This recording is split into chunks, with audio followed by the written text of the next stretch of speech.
दोस्तों, south China सी और Caucasus reason दोनों जगह से दो बड़ी खबरें निकलकर सामने आ रही है। जहां एक तरफ साउथ चाइना सी में ताइवान की घेराबंदी चाइना कर रहा है और 70 जहाज, दर्जनों फाइटर जेट और 2 एयरक्राफ्ट कैरियर चीन के ताइवान की तरफ बढ़ रहे हैं। आप देख सकते हैं times of India, Eurasian times और भी दुनिया भर के कई मीडिया चैनल इस पर न्यूज कवर कर रहे हैं। तो वहीं कॉकसस रीजन, जहां पर भारत अपनी मौजूदगी को बढ़ाने की कोशिश कर रहा है, साथ ही ग्रीस चाहता है कि भारत, ग्रीस और इजराइल साथ में आए, साथ ही अर्मीनिया को भी इस संगठन में लिया जाए। लेकिन जिस चीज का डर शुरू से था वही अब हो रहा है। अजरबैजान ने एक बड़ी कूटनीतिक चाल चली है। अजरबैजान के रिश्ते इजराइल के साथ अच्छे हैं। इसी का फायदा उठाते हुए अजरबैजान तुर्की और इजराइल के संबंध ठीक कराने में लग गया है, जिससे कल को जो संगठन भारत, इजराइल और ग्रीस का बन सकता था वह ना बन पाए। इन दोनों रीजन से आई खबरों के बारे में इस वीडियो में डिटेल में बात करेंगे, इसीलिए वीडियो को अंत तक जरूर देखिएगा। पहले बात करते हैं साउथ चाइना सी में जो टेंशन बढ़ी है उसके बारे में। ताइवान और चीन के बीच तनाव लगातार बढ़ता जा रहा है। चीन की सेना ताइवान के चारों तरफ घेराबंदी कर रही है। अमेरिका की तरफ से ये चेतावनी चीन को दी गई थी। साथ ही ये बताया गया था कि चीन जल्द ही ताइवान के ऊपर हमला कर सकता है और सभी इंडो पैसिफिक रीजन में मौजूद देशों को चीन के खिलाफ साथ में आने की जरूरत है। वहीं अब काफी हैरान करने वाली खबर खुद ताइवान मीडिया की तरफ से सामने आ रही है।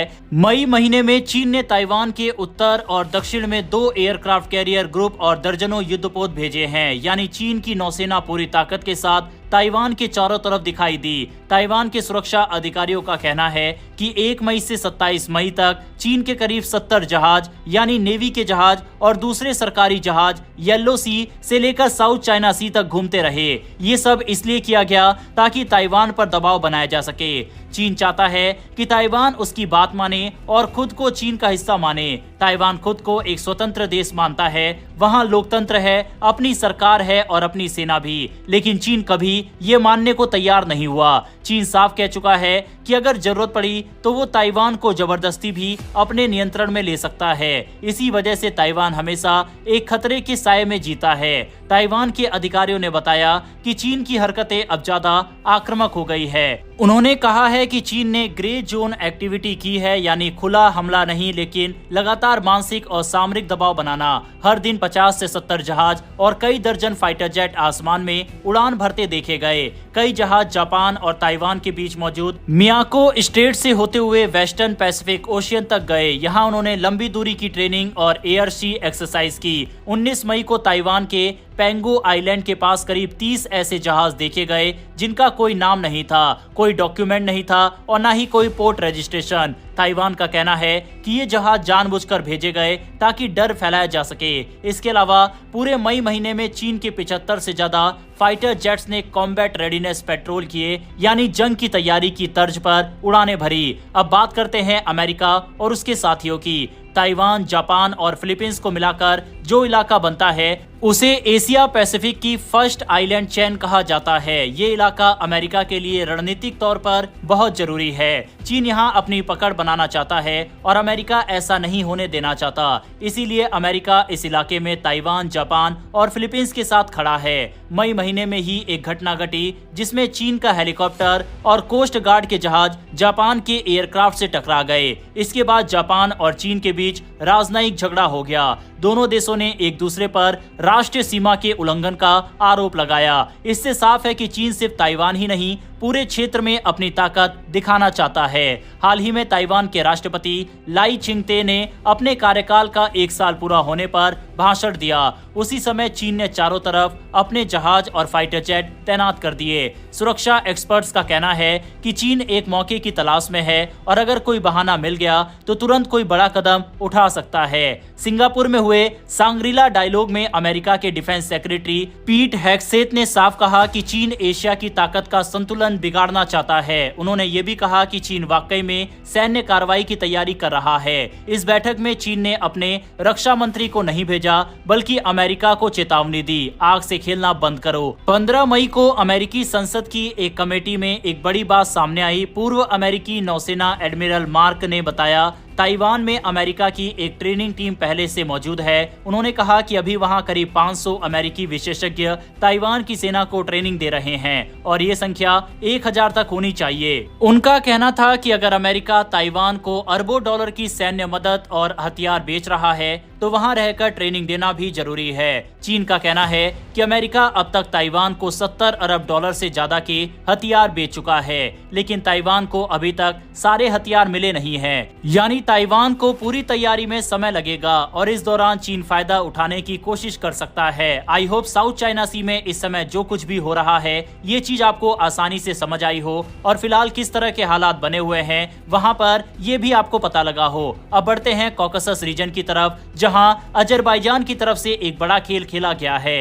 दरअसल तुर्की और इजराइल दोनों देशों के बीच काफी समय से तनाव है, खासकर सीरिया को लेकर, लेकिन अजरबैजान इस तनाव को कम करने की कोशिश कर रहा है। अजरबैजान के विदेश नीति सलाहकार हिकमत हजीएव ने बताया कि उनके देश ने तुर्की और इजराइल के बीच 3 से ज्यादा बार बातचीत करवाई। उन्होंने कहा, दोनों देश हम पर भरोसा करते हैं, हम कोशिश कर रहे हैं कि दोनों देश आपस में कोई ऐसा समझौता करे जिससे दोनों की चिंता दूर हो जाए। सीरिया में इस समय हालात काफी बदल चुके हैं। बशर अल असद की सरकार को हटाकर अब वहां HTS नाम के एक कट्टरपंथी गुट ने सत्ता संभाली है, जिसे तुर्की का समर्थन भी मिला। इस बदलाव से इजराइल को डर है कि अब सीरिया के जरिए उसके खिलाफ आधुनिक हथियार आ सकते हैं। इसी वजह से इजराइल ने सीरिया में कई जगह हमले किए, जिससे तुर्की नाराज है। इजराइल ने तुर्की पर आरोप लगाया है कि वो सीरिया को अपने नियंत्रण में लेना चाहता है और अगर ऐसा हुआ तो तुर्की और इजराइल आमने सामने आ सकते हैं। लेकिन अजरबैजान, जो तुर्की का करीबी दोस्त है, इस टकराव को रोकना चाहता है। उसने दोनों देशों को बातचीत की टेबल पर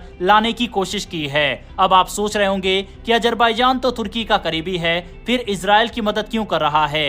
दरअसल अजरबैजान और इजराइल भी अच्छे दोस्त हैं। इजराइल अजरबैजान से तेल खरीदता है, वहीं अजरबैजान ने नागर्नो काराबाख युद्ध के दौरान इजराइल से हथियार खरीदे थे। इजराइल ने उस समय अजरबैजान को राजनीतिक समर्थन भी दिया। इसी वजह से अजरबैजान दोनों के साथ अच्छे रिश्ते बनाए रखना चाहता है। तुर्की ने इजराइल से व्यापार बंद कर रखा है, खासकर जब से गाजा में युद्ध चल रहा है। लेकिन कुछ विपक्षी नेताओं ने आरोप लगाया है कि बाकू तिबिलिसी जेहान पाइपलाइन से तेल अब भी इजराइल भेजा जा रहा है। इस पाइपलाइन से अजरबैजान का तेल तुर्की के बंदरगाह से निकलता है और फिर जहाजों से भेजा जाता है। तुर्की की सरकार ने इन आरोपों को झूठा बताया। अजरबैजान का कहना है, हम तेल बेचते हैं, लेकिन वो तेल समुद्र में किस तरफ जाता है ये तय करना हमारे हाथ में नहीं है। ये दुनिया के तेल व्यापार का नियम है। साफ है कि इस समय इजराइल को अजरबैजान पूरी तरह से अपनी तरफ करना चाहता है, जिससे कल को भारत अर्मीनिया, ग्रीस या फिर भारत, ग्रीस, इजराइल और अर्मीनिया